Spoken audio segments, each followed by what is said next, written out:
to talk about the World Society for the Ethical Application of Robotics and Automation. It's the fifth of kind of the full range of organizations that I was thinking about. And this is this is the wind, right? This is the pillar four. It's all about technology. It's all about the future. It's all about kind of building a pathway to the future and figuring out a good way to get there that's ethical, fair, and it's basically good for everybody, the highest good of all, I guess. So what do you think, what comes to mind when you think about some kind of an organization like this? Is it necessary? Does it it rolls in with all the other things we've talked about, obviously, but is it kind of important to have a group of people that specifically think about these kinds of things, how to apply robotics and automation ethically and for the highest good of all? Well, as a Czech person and simultaneously an Isaac Asimov fan, I think the best place to start to answer that question is from where those terms come from, robot and robotics. Because Karel Čapek, a Czech science fiction author, invented the word robot in that context. And Isaac Asimov invented the term robotics, as in the science of focused on robots. Because he was writing a book about it, like a futuristic science fiction story from the future. And at the time he was writing it, it wasn't a field that had a name. So he assumed it must be called robotics. And thus he Right. coined the name of the field robotics. And the reason why this is a good start to start answering the question whether such an organization is needed is because the first story about robots, Rossum's Universal Robots, which is a theater play, written by Čapek, was the first story about robot uprising, because they were essentially treated as slaves and thus revolted against their masters. So that's the origin of that whole story. And Isaac Asimov is the sort of response, the next significant response to this whole concept within the genre, because he was at that point completely tired with the robotic revolts types of stories. And so he said, no, I'm not going to write anything like that.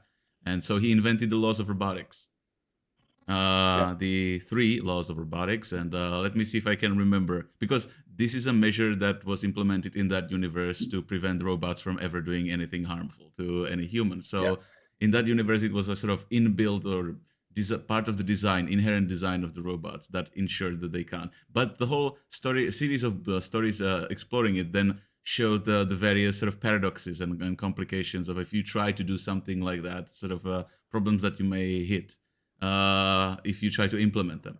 So the first law, and you can feel free to help me out if you know them. Yeah, I think I know all 3 of them.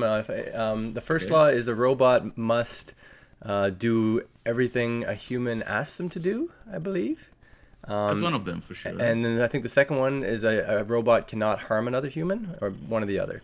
I think the first one is a robot may not harm another human. Like unless. So it's like it's supposed to be doing something unless it contradicts with law 1. So so the first one is cannot harm a human.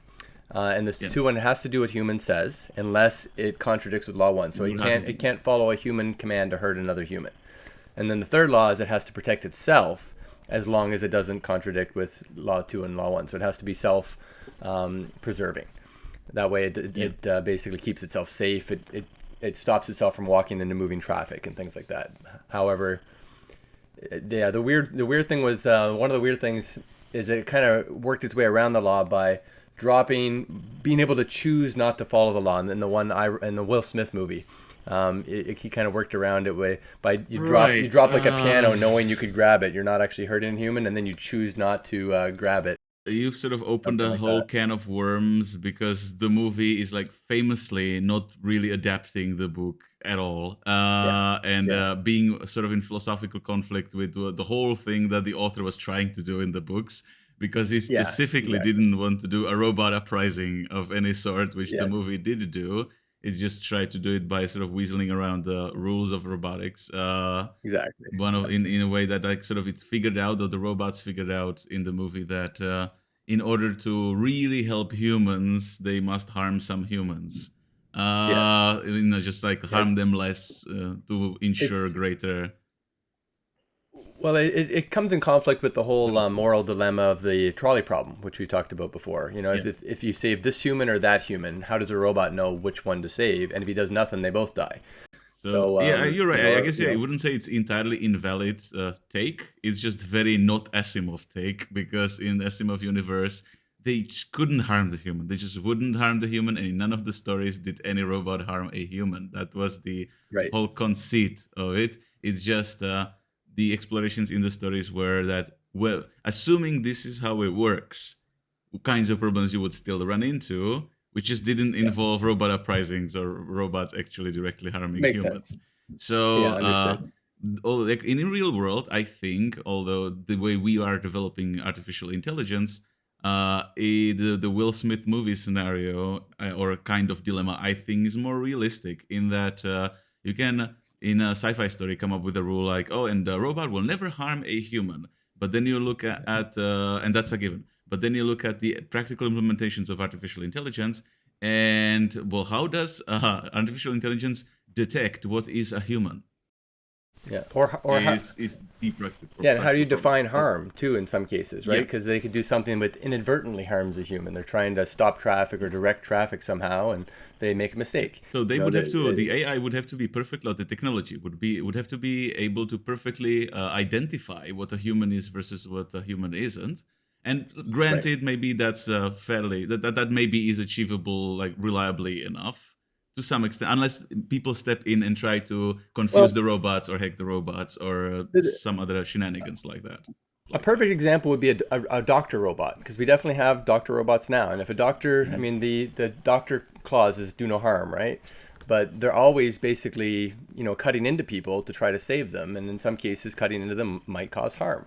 Or they can, mess up or something might go wrong. The So, harder part may be the understanding of the concept of harm fully, because exactly. that's what which probably will be impossible because artificial intelligence, like I mentioned in the fake news series of clips, uh, Yeah. the problem with that is that even if you try to come up with an algorithm to just detect true versus false information, which is a very similar kind of problem to what is Yeah. harm and or what isn't harm. So there's objective components to it, of course, but it's a bit of a definitional philosophical issue.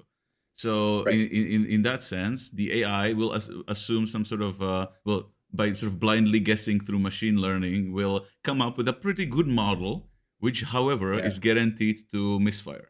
There are Yeah. guaranteed to be situations, especially in a dynamically changing world, where new things that exist pop into existence, where new harms may start presenting themselves, or where people may start shifting their understanding of what is harmful or isn't harmful. So that is not fully solvable in this sort of Asimov perfect sense. Like I don't think the Yeah. robots can be made perfect in that way. So, Well, the idea is if you can program the robots enough to think, I guess, like a human, or use the human's definition of morality and ethics and right or wrong and harm.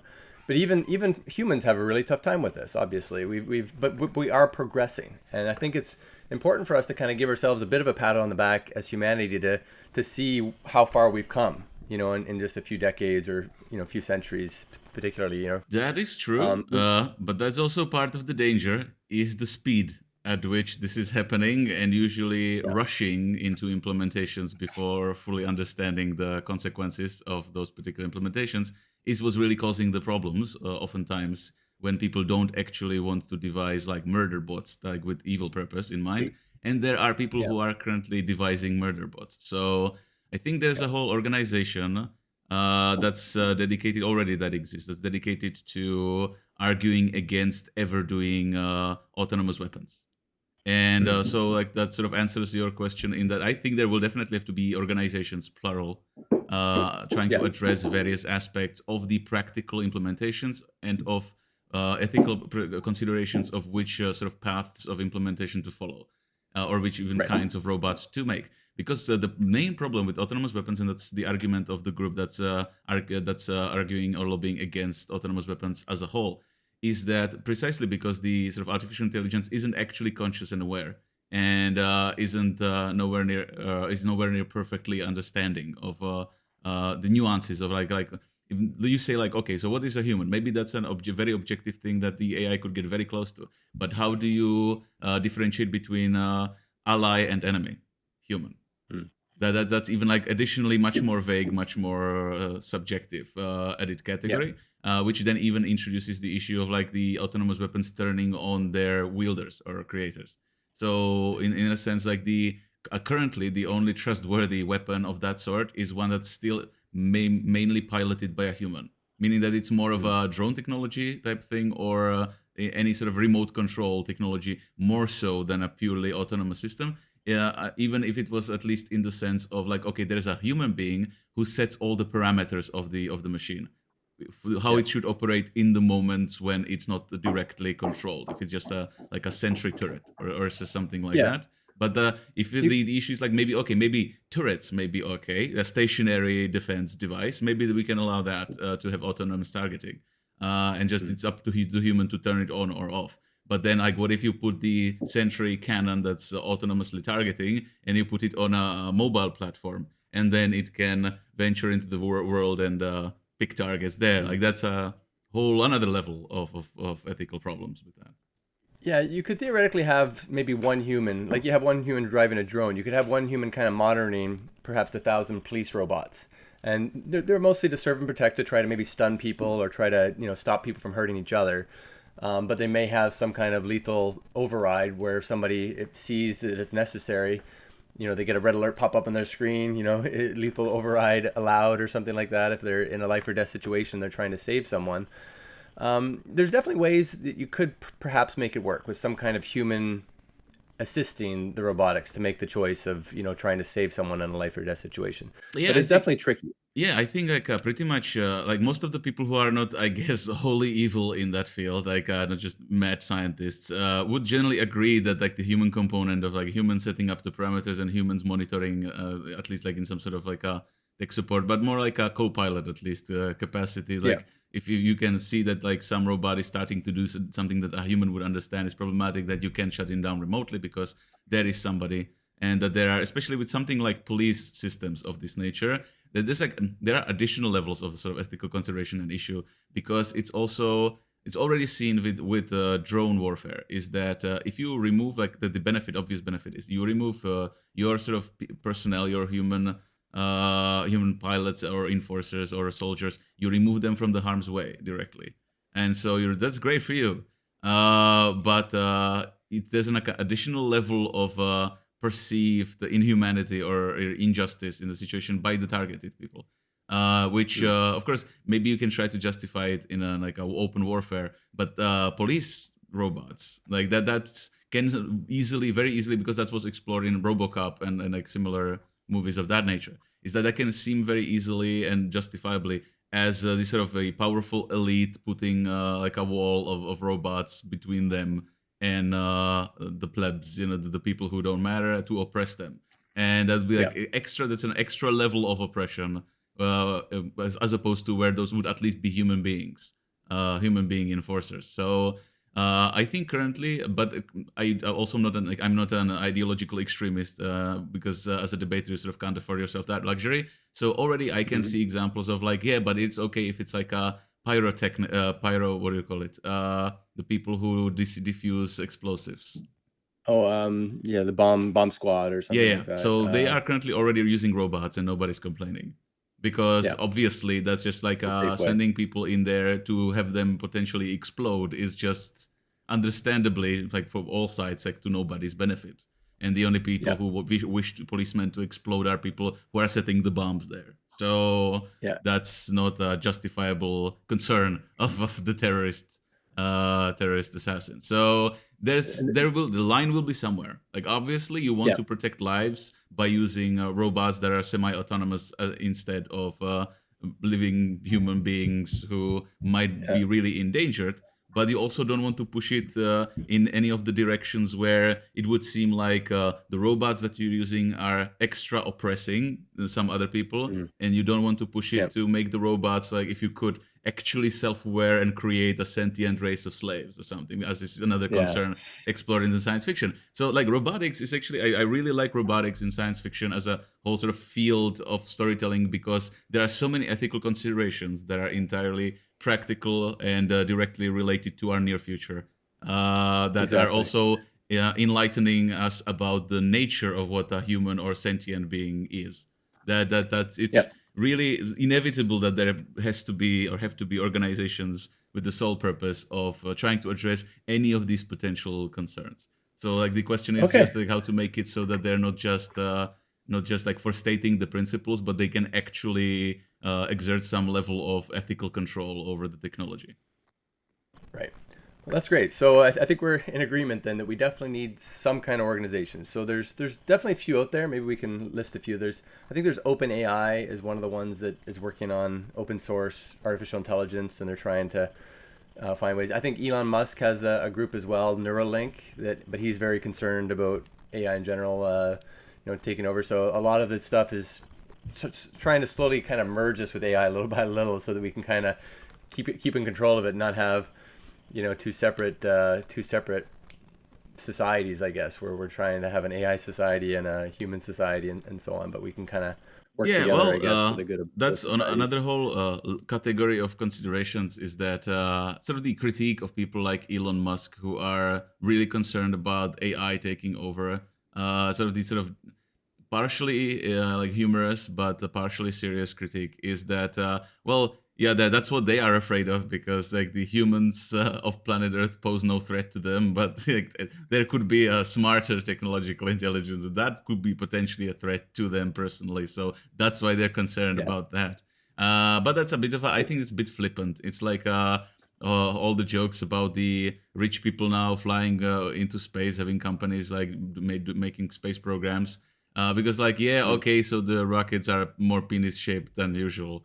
And I enjoy the jokes as like that they can go to space, like no issue with that, but I have a problem with them returning all day long. Like, I can enjoy like jokes like that, but the truth is that it is a good thing that there's an industrial push of like space technology, and similarly, it's good that the people who are developing are in the position to develop or fund the development of artificial intelligence are starting to be concerned about, if not super concerned about ethical considerations, but they are also concerned about that. Like, for instance, face recognition technology, which is definitely part of the whole AI thing, because that's what the robots would have to use to identify targets if they were to use to identify targets. So there are companies that are less ethical, that have no qualms using it or developing it for any unethical purpose of any regime. But then I know that from the company that owns Red Hat, the company where I work, and IBM specifically made a statement that they don't want to participate in unethical face recognition technological applications.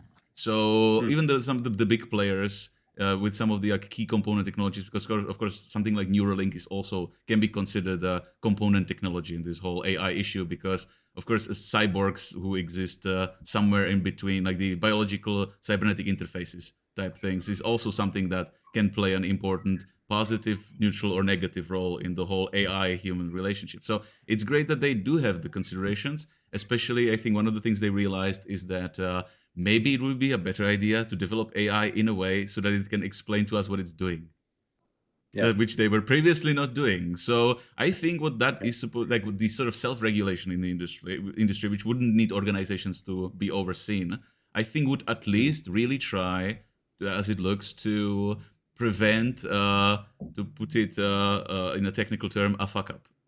Meaning like to at least make sure that the robots or the AI would be doing what they design it to do. So that's good news. But that's just the start. Like, that's where the ethical considerations only begin. Yeah. Okay. So just to give you a little bit idea of what I've envisioned so far, just as a start for it. So just a general mission statement. And it's not even so much about the far future robot takeover, but a little more about how we get from where we are now, through a safe transition to a future where robotics and automation There's the robot takeover. ubiquitous, Yeah, right? Everywhere. So the basic mission statement I have so far is to just help ensure a smooth transition to a post-scarcity world where most labor is accomplished by robotics and automation. And pretty much everything that's kind of related to that transition, whether you like it or not, whether you want to be a Luddite or not, whether you believe that this is coming, technology will continue to progress, and short of an Armageddon stopping us all and sending us back to the Stone Age. But, hopefully we can plan it out and figure out the best way possible to get from where we are to where we'd like to be. That great world where people don't have to work anymore. They work because they choose to work. And they do jobs that they choose to do because all the BS or the crap labor jobs that no one wants to do are all done by automation or robots in some form or another. Construction, food production, firefighting is another good one that could be a good robotics thing because anything dangerous, anything hard labor. You can just have a robotic house that is able to put down the fire within itself. Exactly. So all these things can definitely be kind of pushed and edged in the right direction. And I think having some kind of worldwide public authority or group where all these different corporations, all these different governments can kind of go to that group for advice or ideas, or at least some kind of public consideration of the right way or best way to do things for all of humanity, not just for one country or one corporation, but with the grand scheme of progression in mind. Yeah, I just feel I have to start responding before I forget about the 15 points that I just thought of. So firstly, yes, you're right. This is actually the biggest concern because I think it's best explained in the joke that what the true Terminator looks like is not like it will come to kill you. It will come to get you terminated at your job. That's the true Terminator nightmare. That will definitely and it's happening already. Yeah. So that is actually the violent takeover or just like a violent mishap futures. They're also real potential futures that we have to be cautious about. But the immediate already happening and definitely the most impactful is the whole job termination aspect of the technology. As for the sort of advisory organization, you can definitely set up an advisory organization that can become respected. That's mostly up to the level of credibility of the people that you get to participate in that, sort of, because there I guess it would be would gain credibility, so that what would such an organization give the right to would give right to such an organization to be able to give advice on this to companies, everybody in the world. It would have to have top tier AI researchers and roboticists. That's robotics engineers. That's how it will work. I think the much more challenging part is not advisory organization, but regulatory organization, because then the regulatory has to be backed politically, and then you have an issue of a non-unified world where, there are companies and parts of the world which already even self-regulate, European Union, which regulates these sorts of things much more than something like United States.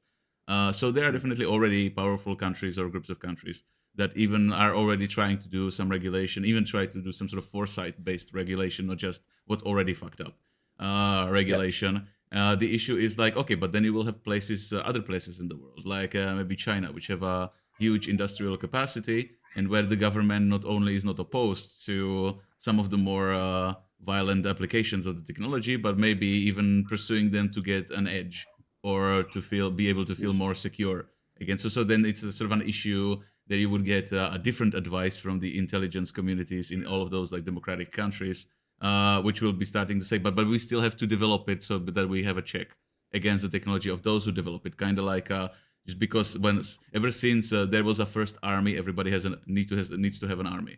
So when there's a first autonomous weapon killer bot army, then there's an argument to be made that then everybody will have to have their own version of that. Unless you could try to do it strictly defensively, although if it's to be competitive, then it's sort of a lesson of playing futuristic strategy games. It doesn't matter how advanced your technology is, it's always more advantageous in combat if it's a mobile platform than if it's a stationary device. So the person who tries to play defensive turrets-based strategy would lose always against a comparably good player who has uses the same resources to make mobile platforms equipped with more or less the same technology.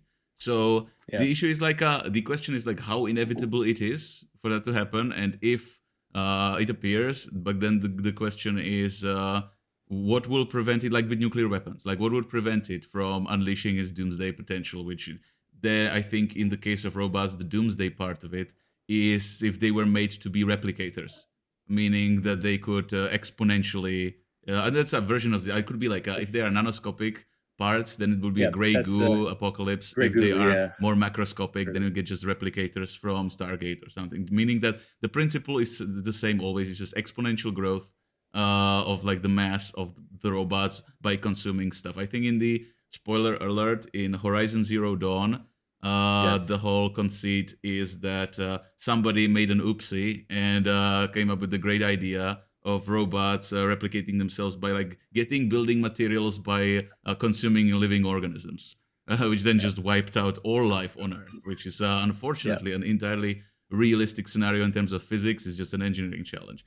And always when something like this happens in real life, it's even funnier. When did you catch the the material that they intend to use, or I say they could use on Mars to build buildings out of for the colony on Mars? They're going to use the regolith or something on Mars that. No. They came up with the idea that they could use the astronauts' blood.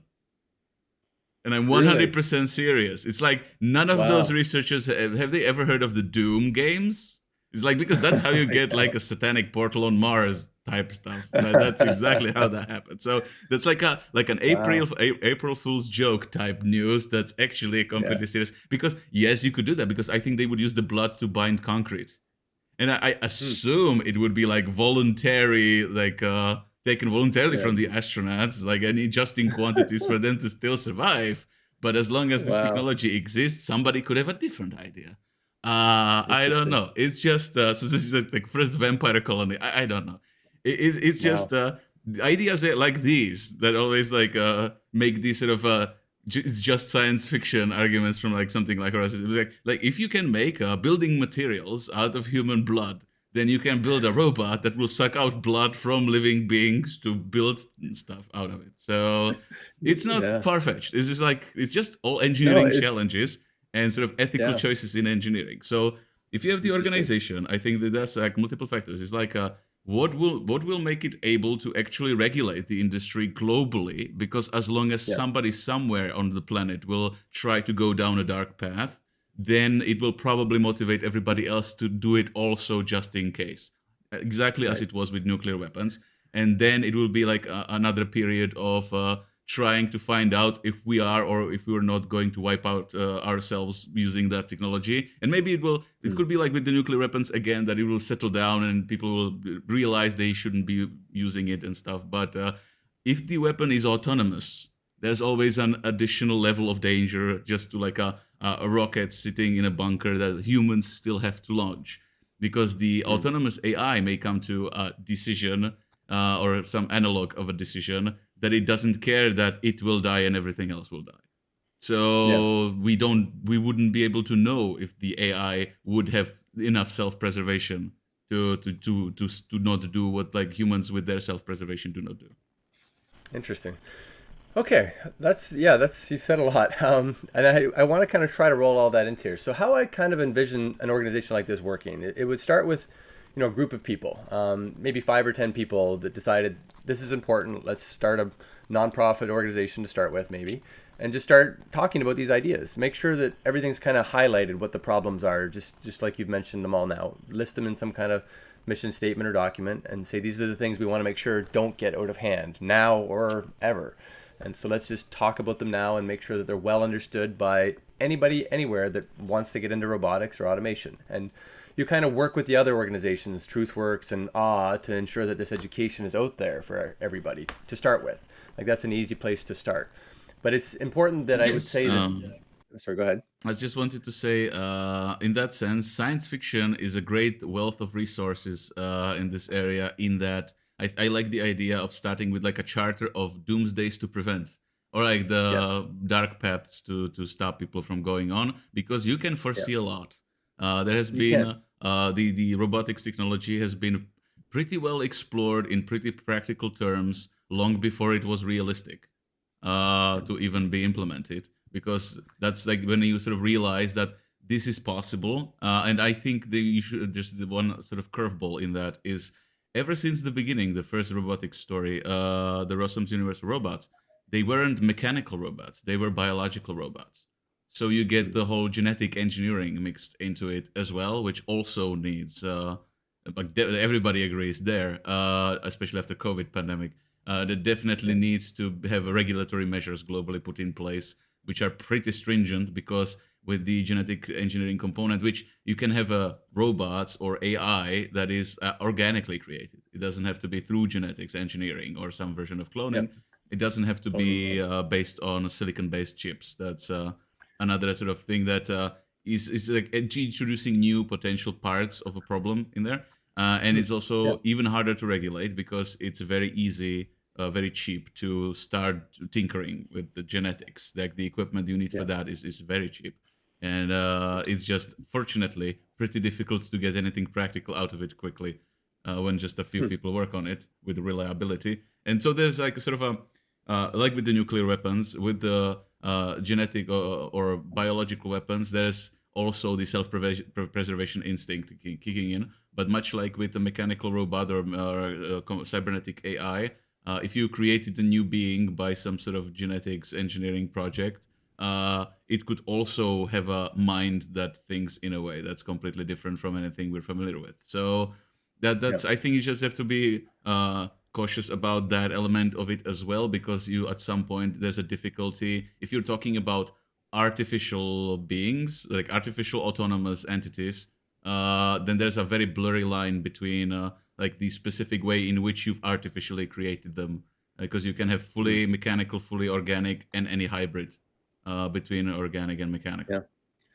And there's definitely a lot of questions on, equality, rights of any spectrum, right? And just like you have like groups for PETA, animal rights, you're going to have groups for, cyborg rights, whatever it might be, and anything in between, from a box on your computer that's self-aware to a walking, talking, half human, half android.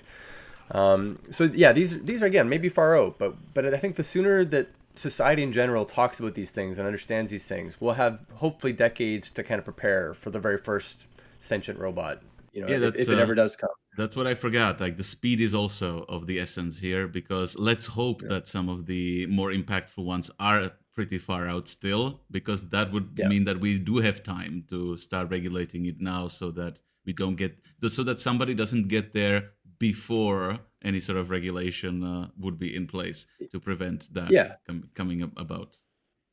Exactly. So that's what I see as the role here of this particular organization. And I don't know if there's there's several like this, but I would love to see a worldwide body that kind of connects them all, so that everyone knows where to go to. It's a go-to spot.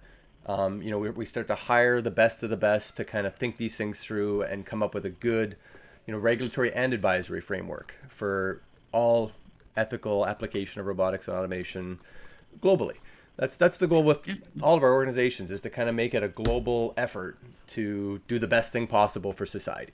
But I really like it to be like putting it in a way, like, or starting from the point of these are the ways to these are the things to prevent, and then people who are actually experts. I think it has been done to some extent with like alien interaction or invasion scenarios. Somebody somewhere, I think NASA has a planetary security officer or something. That's like an actual job that exists. Cool. Even though that's more about, I think, asteroids at this point. But still, like preventing an asteroid impact is actually a kind of a similar thing, like establishing organization to work toward making sure that a potential doomsday that may be far off, hopefully, will not come about, because we, in time, sort of countermeasures will be in place. So it's like preparing for a potential asteroid impact is one thing, but it is being done. Definitely, intelligence agencies must have done it. Hiring experts to write reports or papers to explain. Okay, so assume something was a thing that might happen. Use actual scientific consideration to find out what it would be like, what would be the important considerations, and therefore potential threats or potential countermeasures to those threats. Because you want to be prepared even for something that's very sci-fi, as long as you can imagine it and it is possible within the laws of physics as you understand them.